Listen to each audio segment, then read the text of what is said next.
کروڑ پتی مجرم کو پھانسی کی سنا دی گئی اور اس سزا پر عمل درآمد کے لیے اسے شہر سے دور دراز ایک گمنام جزیرے کی جیل میں قید کر دیا گیا تاکہ وہ اپنی دولت یا اثر و رسوخ کو استعمال کرتے ہوئے فیصلے پر اثر انداز نہ ہو سکے۔ کروڑ پتی مجرم نے اس جزیرے پر ہی قسمت آزمائی کا فیصلہ کیا۔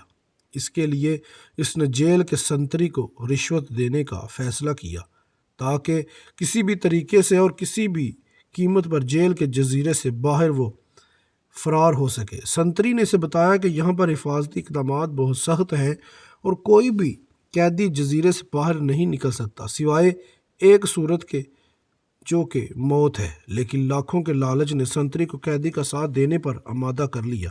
اس کے لیے سنتری نے ایک عجیب و غریب طریقہ نکالا اور اس کروڑ پتی مجرم کو بتا دیا جو درج ذیل ہے۔ سنو، جیل کے جزیرے سے صرف ایک چیز جو بغیر کسی حفاظتی انتظامات اور تفتیش کے باہر آتی ہے وہ ہے مردوں کا تابوت۔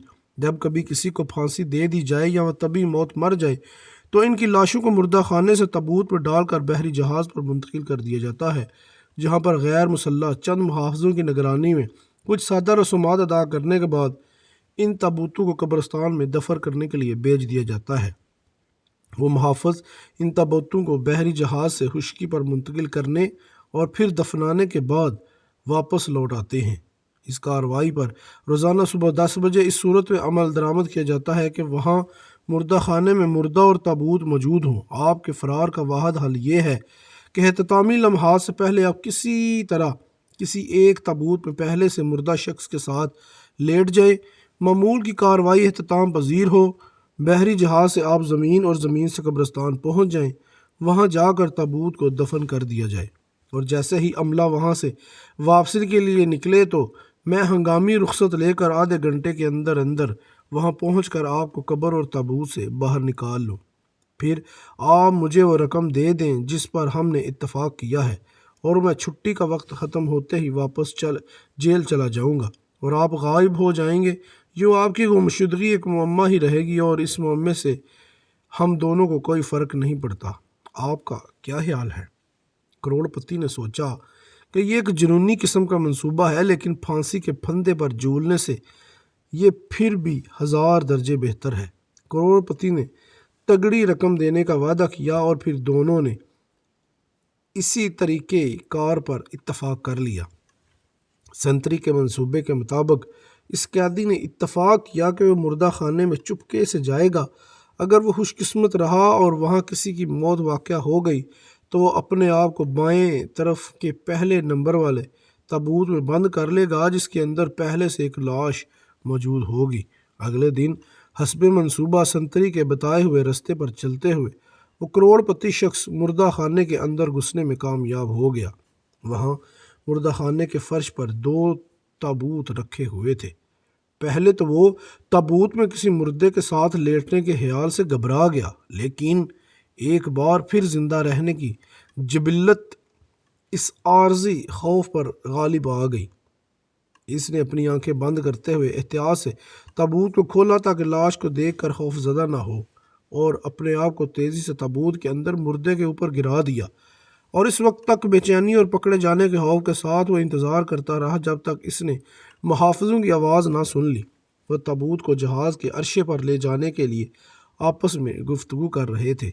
مردہ خانے سے لے کر جہاز پر پہنچنے تک اسے قدم بقدم جگہ کی تبدیلی کا احساس ہوتا رہا۔ جہاز کا لنگر اٹھنے سے لے کر پانی پر اس کی حرکت کو اس نے محسوس کیا۔ سمندری پانی کی مہک جب تک اس کے نتنوں سے ٹکراتی رہی تب تک اس کا عدم تحفظ کا احساس برقرار رہا۔ جہاز ساحل پر پہنچ کر لنگر انداز ہوا۔ محافظوں نے کھینچ کر تابوت کو خشکی پر اتارا تو اس کے کانوں سے محافظوں کی گفتگو کے چند الفاظ ٹکرائے۔ وہ اس تابوت کے عجیب و غریب وزن کے بارے میں ایک دوسرے سے تبصرہ کر رہے تھے۔ وہ کہہ رہے تھے کہ اتنے وزنی تابوت سے زندگی میں پہلی دفعہ پالا پڑا ہے۔ اس گفتگو سے اس کروڑ پتی قیدی نے عجیب سا خوف اور تناؤ محسوس کیا۔ وہ ڈر گیا تھا کہ کہیں یہ محافظ اس تابوت کو کھول کر دیکھ ہی نہ لیں کہ اندر کیا ہے، لیکن یہ تناؤ اس وقت ختم ہو گیا جب اس نے ایک محافظ کو لطیفہ سناتے ہوئے سنا جس میں وہ زیادہ وزن والے قیدیوں کا مذاق اڑا رہا تھا۔ مردہ خانے سے لے کر قبرستان پہنچنے تک شاید یہ پہلا لمحہ تھا جب اس نے تھوڑی سی راحت محسوس کی۔ اب اسے محسوس ہو رہا تھا کہ تابوت کو گڑھے میں اتارا جا رہا ہے۔ چند لمحوں بعد اسے تابوت کے اوپری حصے پر مٹی کے بکھرنے کی آواز سنائی دے رہی تھی اور محافظوں کے بولنے کی آواز آہستہ آہستہ کم ہوتے ہوئے ختم ہو گئی تھی، اور اب اس اندھیری قبر میں وہ ایک عجیب صورتحال سے دوچار تھا۔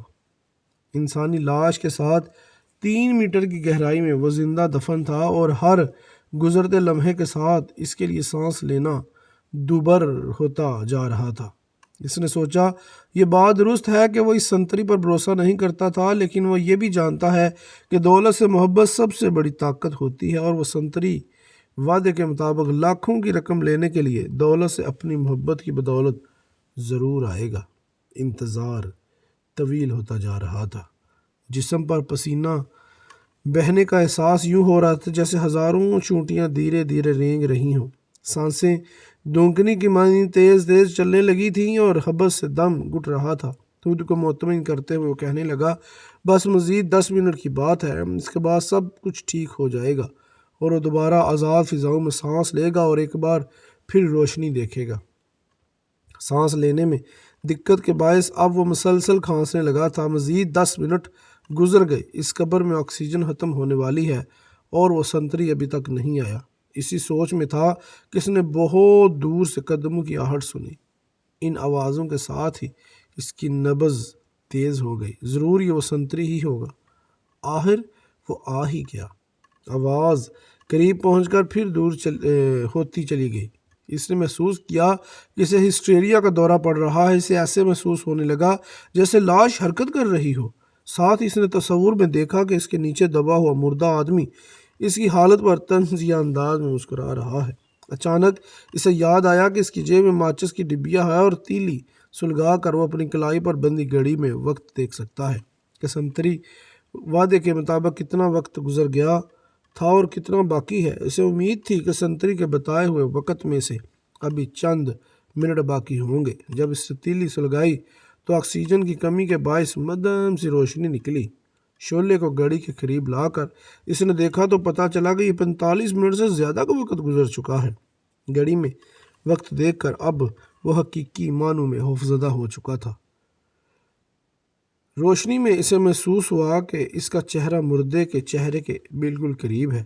اس نے خود سے سوال کیا، کیا مردہ شخص کا چہرہ دیکھنا اسے مزید خوف میں مبتلا کرے گا؟ تجسس اور خوف کے ساتھ اس نے اپنی گردن موڑی، شعلے کو لاش کے چہرے کے قریب کیا اور دہشت کے مارے اس کی ریڑھ کی ہڈی میں سرد لہر دوڑ گئی۔ مرنے سے پہلے اس نے دیکھا، یہ تو اس شخص کا چہرہ ہے جسے زندہ دیکھنے کی امید میں وہ یہاں زندہ دفن تھا۔ وہ اسی سنتری کی لاش تھی۔